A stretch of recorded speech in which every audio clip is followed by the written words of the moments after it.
तुम्हाला माहितीये का, आपल्या हॉस्पिटलायझेशनच्या दरम्यानचा सगळा खर्च आपल्या पॉलिसीमधनं मिळतो. पण खरंच सगळा मिळतो का?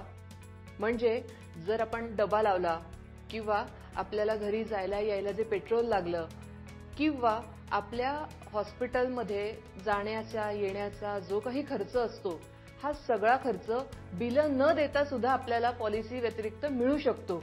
कसा ते जाणून घ्यायचंय? आजचा व्हिडिओ खास तुमच्यासाठी. नमस्कार, मी स्वरदा कुलकर्णी घेऊन आले आहे माझं YouTube चॅनल ज्याचं नाव आहे आस्क स्वरदा. यापूर्वीच्या एका व्हिडिओमध्ये मी आपल्या पॉलिसीमधल्या ॲड ऑन बेनिफिट्स बद्दल बोलले होते. हॉस्पिटल कॅश याबद्दल तर आवर्जून सांगितलं होतं. हा विषय खूप महत्त्वाचा आहे आणि आपल्या फायद्याचा आहे. त्यामुळे या विषयाची माहिती घेण्यासाठी हा व्हिडिओ सुरुवातीपासून शेवटपर्यंत नक्की बघा आणि हो, माझं चॅनल लाईक, शेअर आणि सबस्क्राईब नक्की करा.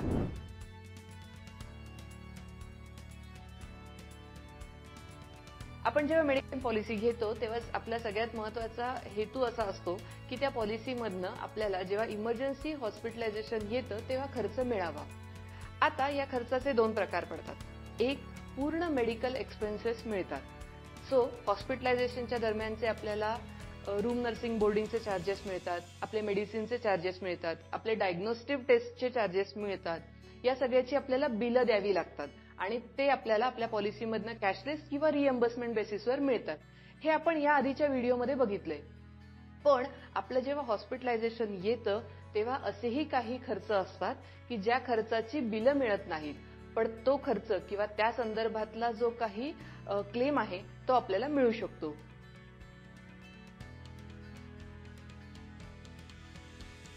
असे कोणते खर्च असतात की जे आपल्याला पॉलिसीतनं मिळतात आणि जे आपल्याला पॉलिसीतनं मिळत नाहीत पण मिळू शकतात किंवा घेता येऊ शकतात? एक, आपल्या पॉलिसीमधनं कोणकोणते खर्च मिळतात तर त्यामध्ये रूम नर्सिंग बोर्डिंग आहे, मेडिसिन आहे, डायग्नोस्टिक टेस्टचे खर्च आहे आणि आपल्या पॉलिसीच्या बेसिक बेनिफिट्स मधल्या सगळ्या गोष्टी कव्हर होतात.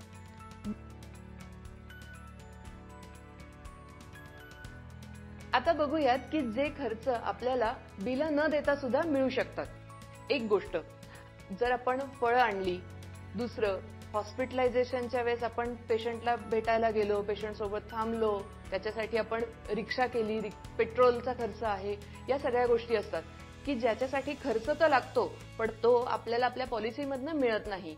तिसरं, आपण जर डबा लावला किंवा आपण डबा आणला तर त्यासाठीचा जो खर्च आहे किंवा एखादं फूड आपण ऑर्डर केलं तर त्यासाठीचा खर्च आहे. तो खर्च आलेला तर असतो पण आपल्याला आपल्या मेडिक्लेम मधनं मिळत नाही. पण किंवा याचं बिल नसतं त्यामुळे आपल्याला तो क्लेम करता येत नाही. पण हा खर्च आपल्याला मिळू शकतो. मग हा कुठून मिळू शकतो?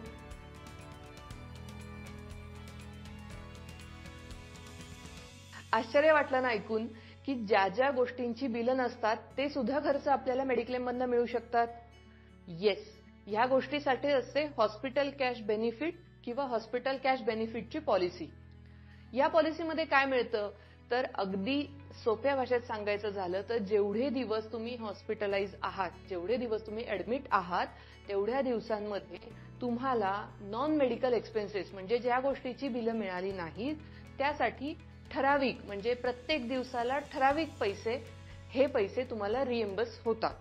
ह्याला कुठलंही बिल लागत नाही आणि यासाठीची असलेली पॉलिसी पण घेता येते किंवा आपल्या पॉलिसीमध्ये तो ॲड ऑन बेनिफिट आपण ऍड करून घेऊ शकतो.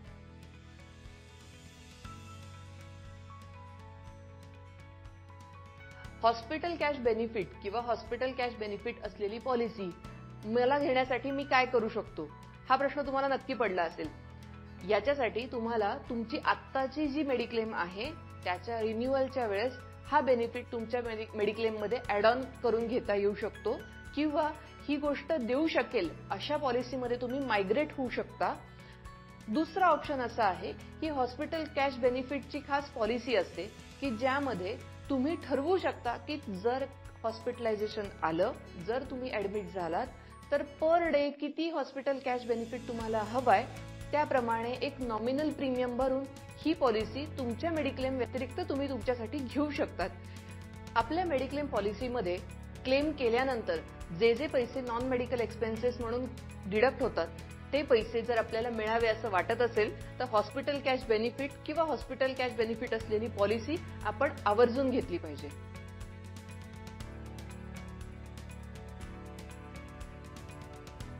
हॉस्पिटलायझेशनच्या दरम्यान जेव्हा आपल्याला कन्झ्युमेबलचा खर्च मिळत नाही, ज्याला बायोमेडिकल वेस्टेज असंही म्हणतात, तो खर्च असतो. म्हणजे कॉटन, बेटाडीन, ग्लव्ज किंवा असे बरेचशा गोष्टी असतात की ज्या गोष्टी एकदा वापरून फेकून दिल्या जातात, त्या गोष्टींचा खर्च आपल्या मेडिक्लेम पॉलिसीमधनं मिळत नाही.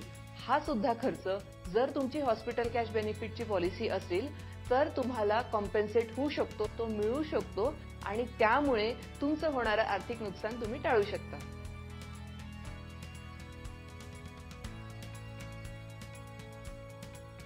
सगळ्यात महत्त्वाचं आजच्या व्हिडिओमध्ये आपण काय समजून घेतलं. 1. हॉस्पिटलमध्ये हॉस्पिटलायझेशनच्या दरम्यान काय काय खर्च येतो आणि तो खर्च आपल्याला मेडिक्लेम पॉलिसीतनं कसा मिळतो. 2. हॉस्पिटलायझेशनमध्ये असा कुठला खर्च असतो की जो खर्च आपल्याला मेडिक्लेम पॉलिसीमधनं मिळत नाही. 3. हॉस्पिटलायझेशनच्या दरम्यान जो खर्च मिळत नाही तो आपण कसा मिळवू शकतो. म्हणजेच हॉस्पिटल कॅश बेनिफिट किंवा हॉस्पिटल कॅश बेनिफिट असलेली पॉलिसी आपण का घेतली पाहिजे.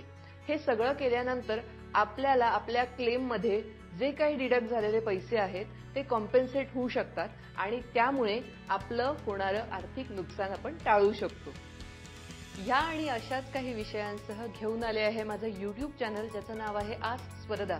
हे चॅनल नक्की लाईक, शेअर आणि सबस्क्राईब करा. आणि हो, मेडिक्लेम विषयी तुम्हालाही काही प्रश्न असतील, तुमच्या काही शंका असतील तर मला कमेंट बॉक्समध्ये नक्की कळवा. त्या सगळ्या प्रश्नांची उत्तरं देण्याचा मी प्रयत्न करेन.